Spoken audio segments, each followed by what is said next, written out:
Vamos falar de política. E aí, quando a gente fala de política, a gente chama quem entende, né?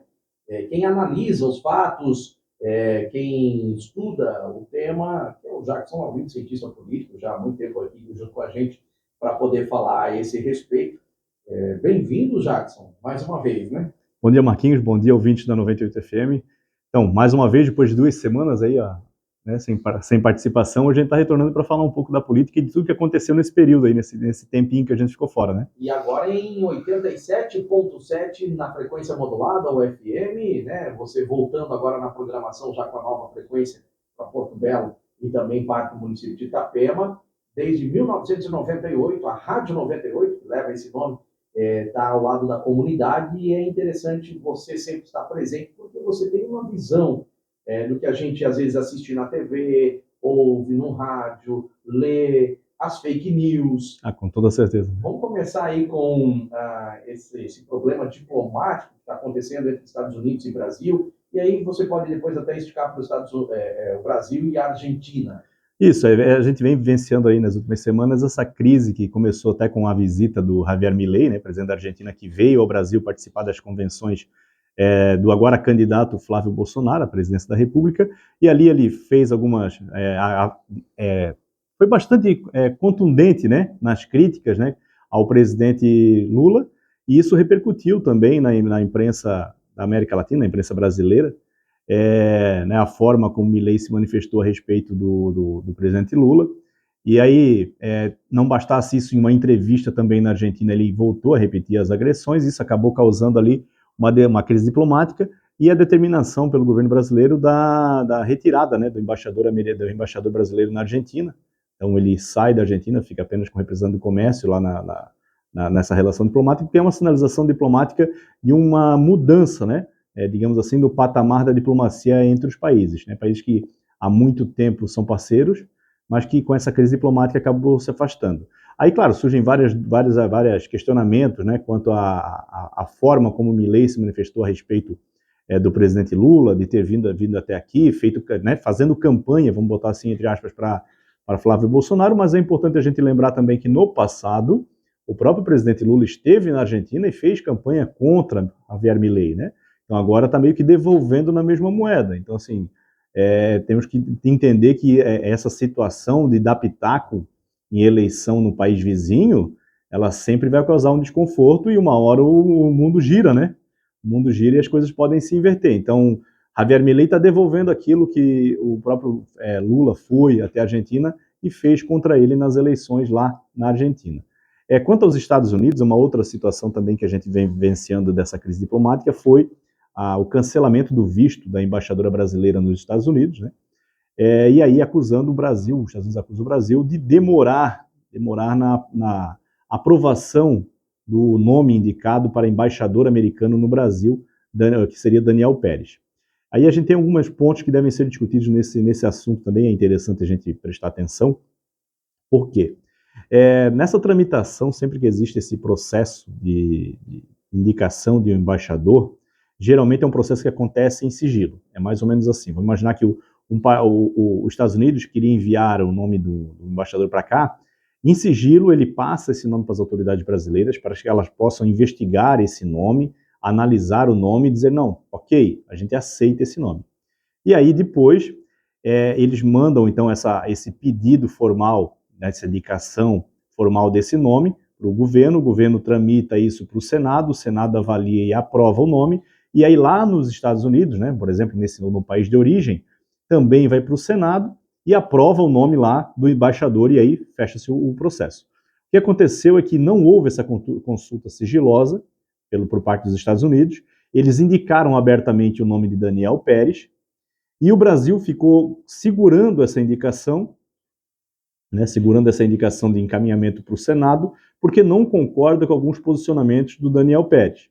Daniel Pérez, ele era deputado pela Flórida, nos Estados Unidos, e fez duras críticas ao sistema eleitoral e às eleições do Brasil. Então, o Brasil não se sentiu confortável em analisar esse processo, né? E aí, claro, daí agora, com essa publicação, essa publicidade do nome de Daniel Pérez, a pressão aumenta para cima do governo brasileiro para que ele encaminhe para o Senado e para que haja essa aprovação. Até nos Estados Unidos, eles anteciparam o processo e já estão encaminhando o nome de Daniel Pérez para aprovação no Senado americano. Então a pendência vai ficar com o Senado brasileiro. Isso é uma forma de pressionar também e uma escalada nessa crise diplomática que já vem acontecendo entre Brasil e Estados Unidos, no aspecto das taxas, taxações que aconteceram e tudo mais, né? Então, assim, e aí a gente tem que ter uma percepção também, que é a questão envolvendo a questão política. Hoje, um cidadão comum, eu, você, que queira fazer um visto americano, o governo americano verifica nossas redes sociais para verificar se a gente faz algum tipo de crítica a Donald Trump ou até o próprio Estados Unidos, para autorizar ou não o visto para que uma pessoa comum possa ir aos Estados Unidos. Então, assim, aí agora ele cobra que o Brasil ignore as críticas que Daniel Pérez fez ao sistema eleitoral brasileiro e aceite a indicação dele como embaixador no Brasil. Então, assim, há um peso e duas medidas nesses assuntos. Então, é interessante a gente prestar atenção nisso também. Um outro aspecto que não tem acontecido, e isso não é só com o Brasil, mas diversos outros embaixadores americanos que são indicados para outros países, é que geralmente o embaixador, ele é alguém de carreira diplomática, né? É um diplomata de carreira, que, né, estudou para isso, se preparou para isso, é profissional da diplomacia, e aí, com os níveis que ele vai subindo, ele se torna embaixador em algum tipo de país, né, em vários países. Só que o que tem acontecido nos Estados Unidos é diferente, os embaixadores têm sido indicados mais por questão afinidade político-ideológica, sem formação na diplomacia, né? Então são em tese, amigos do presidente que estão sendo indicados para ocuparem os cargos de embaixador. O Brasil também já fez isso, né? Mas o Brasil ainda tenta, de alguma forma, e outros países também, manter o máximo de profissionalismo na questão da diplomacia, né? E isso não tem acontecido com frequência agora, né, nessa questão nos Estados Unidos. Então, o nome de Daniel Pérez, ele não é um diplomata de carreira, como falei, ele é um deputado da Flórida, e ele está sendo indicado para o Brasil, e o Brasil está questionando essa questão da indicação do nome dele para cá. Então, claro, a gente está num período sensível, um período eleitoral, né? Vamos entrar agora na campanha eleitoral para a partir do dia 15. Então, o que tem se falado é que essa indicação de Daniel Pérez ao Senado, esse envio, né, do nome dele, vai ficar para pós-eleição. Até lá, vamos ver como essa escalada da crise diplomática vai acontecer entre Estados Unidos e Brasil. E você acha que isso deve influenciar nas eleições aqui, Jackson? Ou pelo menos a tentativa de usar esses argumentos, essa fala...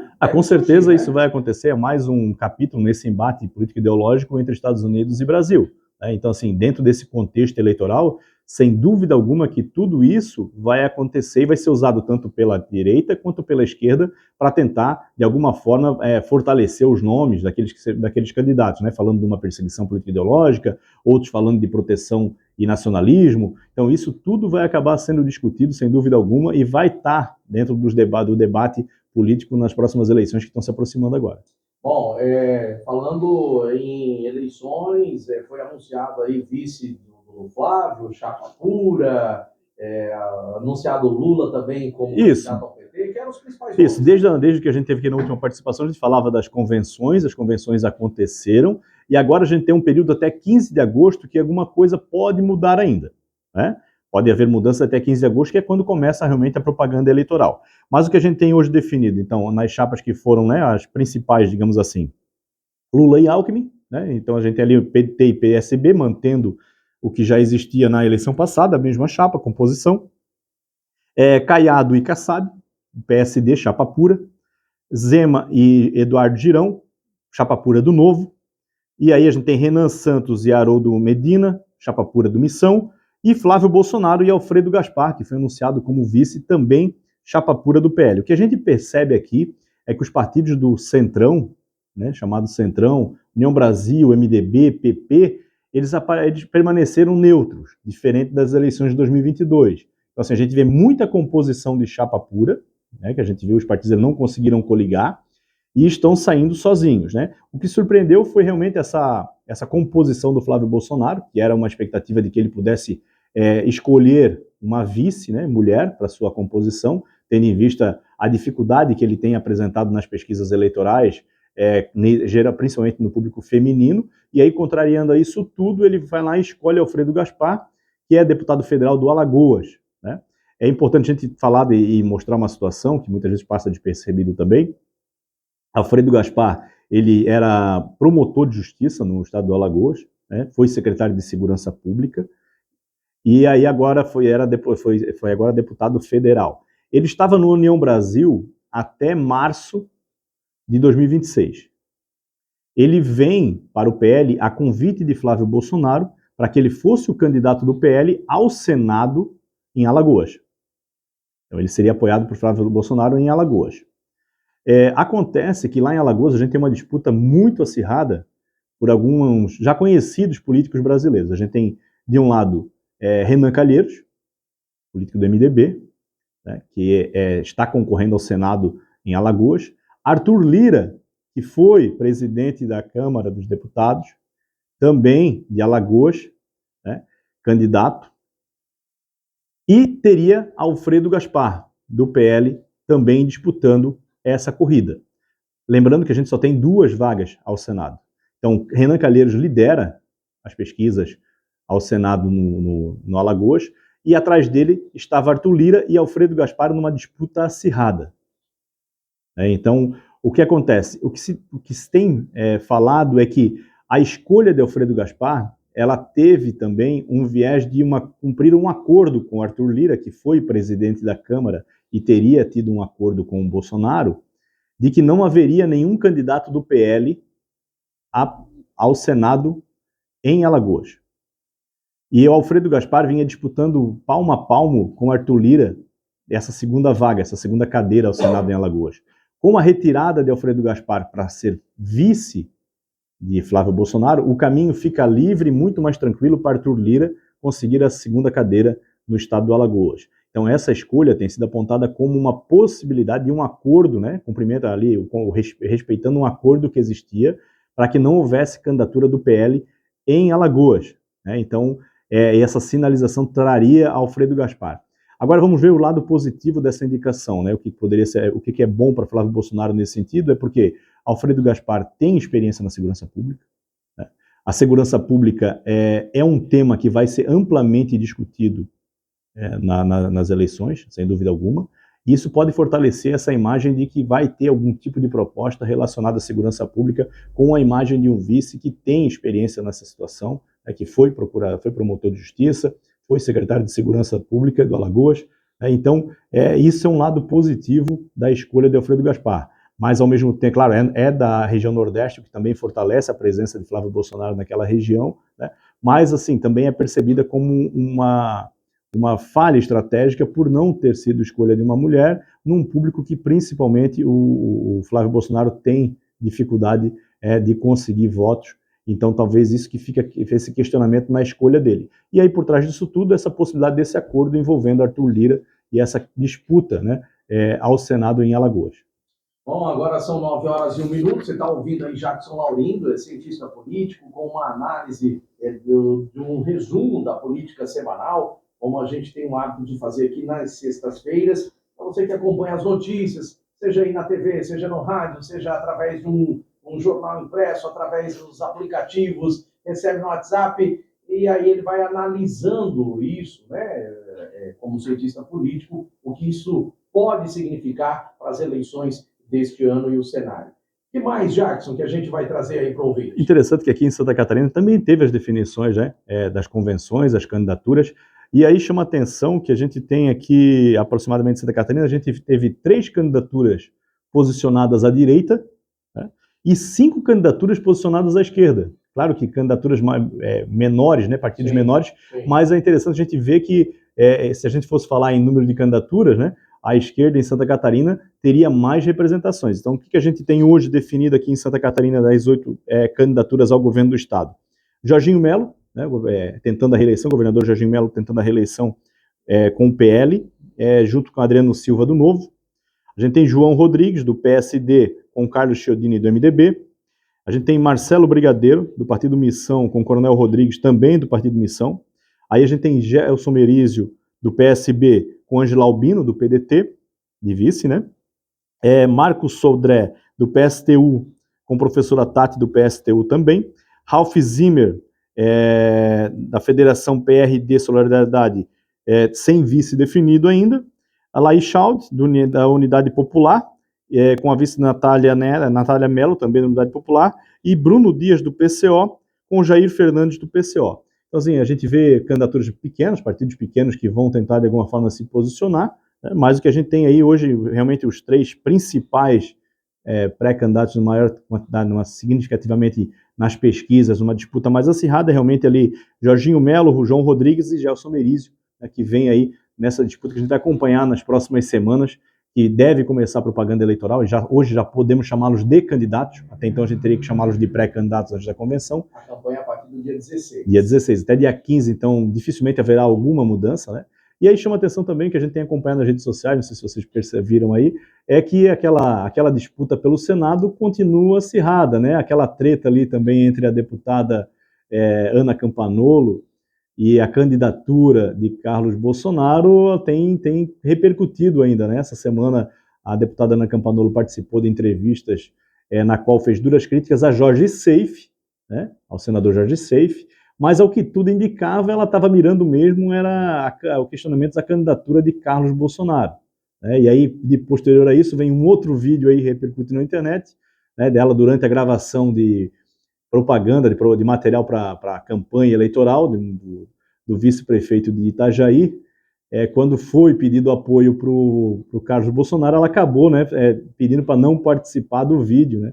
Então, aquela treta que a gente acreditava que estava mais acalmada ali com um acordo interno dentro do PL, parece que continua acirrada. Vamos acompanhar os próximos episódios aí para ver como que fica, né, até o final da campanha, quem sobrevive a toda essa confusão.